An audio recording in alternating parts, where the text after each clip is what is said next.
Təsəvvür edin, 100 dollar, 500 dollar balansınızda pul var və siz risk və money management qaydalarına riayət edib balansı qaldırmaq istəyirsiniz.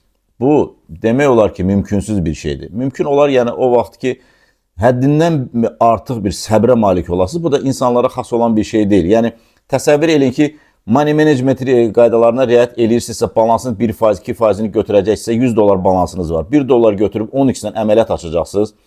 1%, 10 dollarlıq əməliyyat açacaqsınız. 1% hərəkətdə 10 sent pul qazanacaqsınız. Bu da təbii ki, yəni siz o 100 dollar, 200 dollar eləyənə qədər minlərlə, yüzlərlə əməliyyat açmalısınız və buna da heç bir insanın səbri çatmaz. Yəni bu, hər açdığınız əməliyyat məbləğindən, həcmindən asılı olmayaraq psixologiya çox böyük bir zərbə vurur. Yəni o 100 dollara görə yüzlərlə əməliyyat açıb o 100 dolları qazanmaq üçün insan öz bədəninə bu boyda zərbələri vura bilməz və vurmamalıdır. Sözsüz ki, yəni 100-500 dollar olan, 500 dollar olan bir trader, yəni işi tam öyrənəndən sonra mütləq müəyyən bir riskləri eləməlidir, riskləri artırmalıdır. Məsəl üçün, elə bir əməliyyatlar olacaq ki, oturacaq, düşünəcək, analiz eləyəcək və orada bir risk eləyəcək. Yəni, bu, hər kəs bunu, belə deyək də, yəni bunun yolu ancaq budur.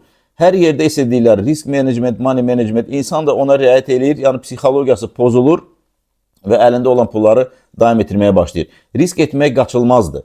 İşi bilirsiniz, gözləyirsiniz, səbr eləyirsiniz, müəyyən bir yerlərdə risk eləyirsiniz. Balansı məsələn 2-3 əməliyyata 60-70% qaldırırsınız və bu 1-2 risk, arada 1-2 risklə balansı bir 300-2-3 dəfə artırandan sonra artıq riskləri bir balaca azaldıb, artıq başqa bir strategiyanı hərəkət edib balansı qaldırmağa davam etmək lazımdır.